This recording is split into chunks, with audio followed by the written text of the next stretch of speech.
Students, इस video में हम यूनिट सॉल्यूशन का न्यूमेरिकल सॉल्व करेंगे। स्टेटमेंट देखो क्या है यहाँ पर। A solution of urea in water has a boiling point of 100.128 degree Celsius. Calculate the freezing point of the same solution.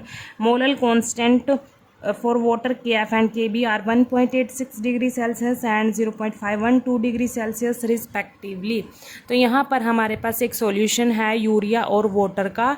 ठीक है, यहाँ पर यूरिया क्या है, सोल्यूट है, वाटर क्या है, सॉल्वेंट है। तो उस सॉल्यूशन का बॉइलिंग पॉइंट गिवन है यहाँ पर 100.128 डिग्री सेल्सियस है इस सॉल्यूशन का बॉइलिंग पॉइंट। तो यहाँ पर इसी सेम सॉल्यूशन का फ्रीजिंग पॉइंट कैलकुलेट करना है। हमने क्या कैलकुलेट करना है, फ्रीजिंग पॉइंट कैलकुलेट करना है इसी सेम सॉल्यूशन का। बॉइलिंग पॉइंट तो गिवन है इसका, तो फ्रीजिंग पॉइंट हमने यहाँ पर कैलकुलेट करना है। उसके लिए हमें मोलल कॉन्स्टेंट्स की वैल्यू दी हुई है। KF की वैल्यू गिवन है 1.86 डिग्री सेल्सियस, KB की कितनी है 0.512 डिग्री सेल्सियस। ठीक है, तो चलिए सोल्व करते हैं इसको। यहाँ पर लिख लेते हैं हम जो सॉल्यूशन का बॉइलिंग पॉइंट है वो कितना है, और सॉल्यूशन का जो बॉइलिंग पॉइंट होता है वो हम TB से डिनोट करते हैं। वो कितना दे रखा है, 100.128 डिग्री सेल्सियस दे रखा है। ठीक है, और जो हमारे पास सॉल्वेंट है यहाँ पर वो क्या है, वाटर है। और आपको पता है प्योर वाटर का जो बॉइलिंग पॉइंट होता है वो क्या होता है, देखो उसको हम T0B से डिनोट करेंगे। प्योर वाटर का जो बॉइलिंग पॉइंट होगा और वो क्या होता है, 100 डिग्री सेल्सियस होता है। ठीक है, तो यहाँ से हम क्या करेंगे, डिफरेंस निकाल लेंगे इन बॉइलिंग पॉइंट में। ठीक है, सॉल्यूशन और जो सॉल्वेंट का बॉइलिंग पॉइंट है ना, इनका हम डिफरेंस निकाल लेंगे, मतलब डेल TB की वैल्यू निकाल लेंगे। यहाँ से कैसे निकालते हैं, देखो जब एलिवेशन इन बॉइलिंग पॉइंट होता है तो उसमें क्या होता है, सॉल्यूशन का बॉइलिंग पॉइंट क्या होता है, ज़्यादा होता है।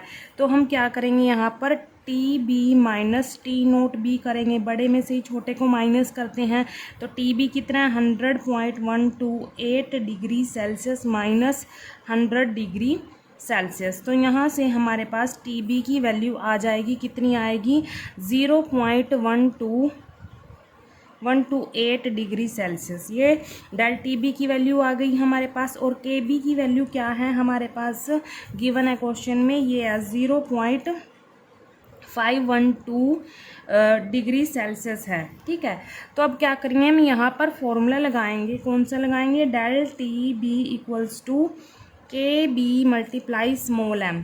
ठीक है, यहाँ पर डेल TB क्या एलिवेशन इन बॉइलिंग पॉइंट है, और KB क्या है यहाँ पर मोलल कांस्टेंट है, और m क्या है यहाँ पर, स्मॉल m क्या है, मोलालिटी है। क्या है, मोलालिटी।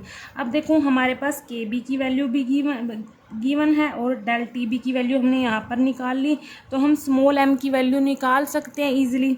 तो यहाँ पर पहले हम इसको रीअरेंज कर लेते हैं। जो हमने स्मॉल m की वैल्यू निकालनी है उसको एक साइड रखेंगे, ये इसके डिवाइड में आ जाएगा, del TB divide by KB। अब देखो यहाँ पर हम क्या करेंगे, वैल्यू पुट करेंगे डेल TB की और KB की। डेल TB की कितनी है, 0.128 डिग्री सेल्सियस है, और KB की कितनी है, 0.512 डिग्री सेल्सियस। ठीक है, अब इसको सोल्व कर लेते हैं। तो स्मॉल m की वैल्यू आएगी हमारे पास 0.25 आ जाएगी। ये हमारे पास स्मॉल m की वैल्यू आ गई, मतलब मोलालिटी की वैल्यू आ गई, इस सॉल्यूशन की मोलालिटी। तो अब हम इसको कहाँ यूज़ करेंगे, जो हमने इसी सेम सॉल्यूशन का फ्रीजिंग पॉइंट निकालना है ना, उसको निकालने के लिए हम ये यूज़ कर लेंगे, स्मॉल m की वैल्यू हम यूज़ कर लेंगे। ठीक है, तो अब क्या करेंगे, हम फ्रीजिंग पॉइंट कैलकुलेट करेंगे। तो यहाँ पर हमारे पास देखो KF की वैल्यू गिवन है, ये लिख लेते हैं। ये तो हमारे पास फर्स्ट स्टेप था। अब सेकंड स्टेप में देखो क्या होगा, जो सेकंड स्टेप होगा उसमें यहाँ पर लिख लेते हैं KF की वैल्यू कितनी गिवन है, 1.86 डिग्री सेल्सियस गिवन है यहाँ पर। ठीक है, और हमने क्या निकालना है, freezing point of the same solution. Solution का फ्रीजिंग पॉइंट निकालना है, तो उसको हम किससे डिनोट करेंगे, TF से डिनोट करते हैं सॉल्यूशन के फ्रीजिंग पॉइंट को। ये हमने कैलकुलेट करना है इसमें। ठीक है, और जो सोलवेंट का फ्रीजिंग पॉइंट होता है उसको हम T0F से डिनोट करते हैं, और वो कितना होता है, 0 डिग्री सेल्सियस होता है। सेल्सियस में 0 डिग्री होता है। ठीक है, तो यहाँ पर भी हम क्या करेंगे, फॉर्मूला ही लगाएंगे डिप्रेशन इन फ्रीजिंग पॉइंट का। डेल TF इक्वल्स टू के एफ मल्टीप्लाई स्मॉल एम, यहाँ पर डेल्टी एफ क्या, डिफरेंस इन फ्रीजिंग पॉइंट या डिप्रेशन इन फ्रीजिंग पॉइंट। के एफ क्या है, यहाँ पर मोलर कांस्टेंट है, इसकी वैल्यू गिवन है क्वेश्चन में। स्मॉल एम क्या है, मोलालिटी है, ये हमने अभी कैलकुलेट किया था, क्योंकि सेम ही सॉल्यूशन है ना, तो ये यहाँ पर यूज़ हो जाएगी। तो अब क्या करेंगे हम, देखो जो डेल टी एफ होता है वो आपको पता है, डेल टी एफ क्या होता है, डिफरेंस इन फ्रीजिंग पॉइंट होता है। कैसे निकालते हैं ये डिफरेंस, कैसे निकालते हैं, यहाँ पर जो प्योर सोलवेंट होता है उसका फ्रीजिंग पॉइंट क्या होता है, ज़्यादा होता है तो T note F minus T F होगा, ज़्यादा में से हम कम को माइनस करेंगे। तो ये हमारे पास प्योर सोलवेंट का फ्रीजिंग पॉइंट है, ये सॉल्यूशन का, ये हमने निकालना है, और ये 0 डिग्री सेल्सियस होता है। तो हम डेल टी एफ की जगह हम ये वाली वैल्यू पुट कर सकते हैं यहाँ पर, ठीक है।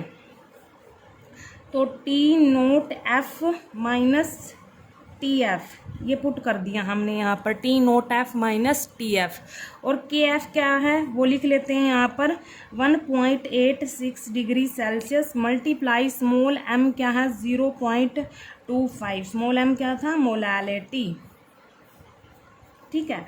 अब देखो यहाँ पर जो टी नोट एफ है वो हमारे पास 0 डिग्री सेल्सियस है, माइनस टी एफ, इसको हम मल्टीप्लाई करेंगे तो मल्टीप्लाई करने पर क्या आएगा, 0.465 डिग्री सेल्सियस आ जाएगा। कितना आएगा, 0.465 डिग्री सेल्सियस मल्टीप्लाई करेंगे। अब देखो यहाँ पर ये इसका तो 0 की यहाँ पर कुछ नहीं है ये, ठीक है, यहाँ पर माइनस टी एफ आ जाएगा, minus T F equals to 0.465 degree Celsius, ये है। मतलब यहाँ पर जो सॉल्यूशन का फ्रीजिंग पॉइंट है वो कितना आया, माइनस 0.465 डिग्री सेल्सियस आ गया, ठीक है। ये किसका आया, सॉल्यूशन का फ्रीजिंग पॉइंट आया। देखो यहाँ पर ये जो प्योर सॉल्वेंट का था वो 0 डिग्री सेल्सियस था, और जो ये हमने सॉल्यूशन का निकाला है वो माइनस 0.465 डिग्री सेल्सियस आया। यही हमें क्वेश्चन में पूछा था कि जो फ्रीजिंग पॉइंट निकालना है वो हमने इसी सॉल्यूशन का निकालना है, जिसका बॉइलिंग पॉइंट क्वेश्चन में गिवन है ना, उसी सॉल्यूशन का हमने फ्रीजिंग पॉइंट निकालना है। तो हमने ये निकाल लिया, डेल टी एफ ही क्या होता है हमारे पास, सॉल्यूशन का फ्रीजिंग पॉइंट होता है, ठीक है। और यहाँ पर हमें पता भी चल रहा है कि जो सॉल्यूशन का फ्रीजिंग पॉइंट है यहाँ पर क्या है, कम है, ठीक है। Thank you.